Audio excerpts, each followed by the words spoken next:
Hi FBC Lumberton students. So before I get started with anything else, I just want to announce really one big thing and then a couple small things to like the actual announcements. And then I'll get into the scripture and we'll talk about a very short message that we have to go through, but still just as important as last week's.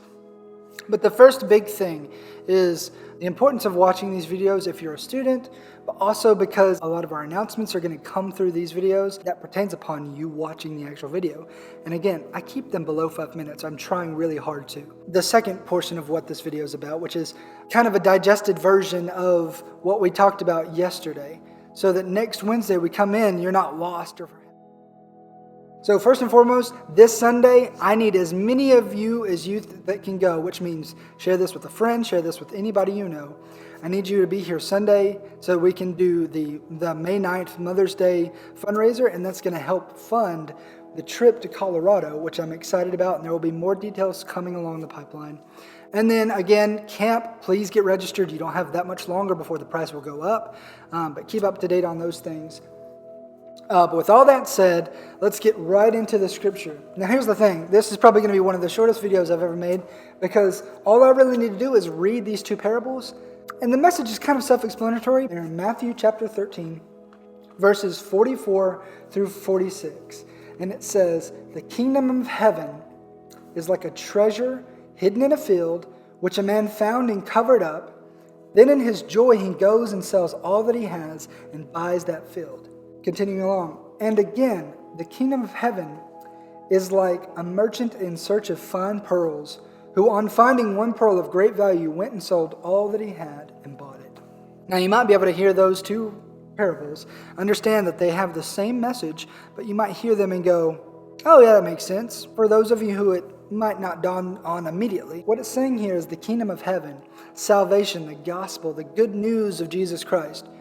It is so good. It is so good that those who see it, those who discover it, will live an abandoned lifestyle for it. Like abandoning all of what they want, all of their desires, all the possessions they have. Now that doesn't mean they're going to get rid of it all and you'll see that just happen. That's radical faith and it's true. Some do that. More often than not, there are those who say, "God, I am willing to give you everything. God, more than anything, I'm willing to give you my whole life."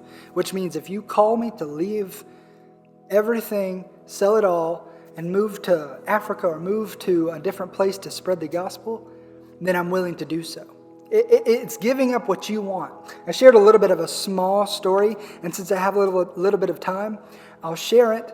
But the idea stands that even when I accepted Christ, when I accepted the gospel and I said, "God, I want to follow you with my whole life. I want to give everything to you," my desires changed. Now, they followed a similar pattern. God had given me the gift of music. Well, I still do music. But I wanted to be a band director. I actually went to school for 3 years and almost completed a degree in music education. I was going to be a band director. That's just what I wanted to do. That's the only thing I ever wanted to do. But then God called me to ministry, and it changed my whole life. It made me give up my career. He called me to give up this thing, the security of what I knew I wanted, to come follow him and do this other thing. He called me to ministry. Now, I'm not saying that will happen in that exact way to everyone, but God will call you to new desires. The Bible just tells us that. And this parable tells us that's what the kingdom of heaven is like. When you discover it, your desires will change. You will give up all that you have. You'd be willing to at least to have possession of this salvation, to have possession of the grace gift of God. So we're going to wrap it up there. Again, very, very short video. I do hope that you see the benefit in re-establishing the things we've talked about from the week prior so that you follow along and it's not like you're lost. So again, thank you guys so much.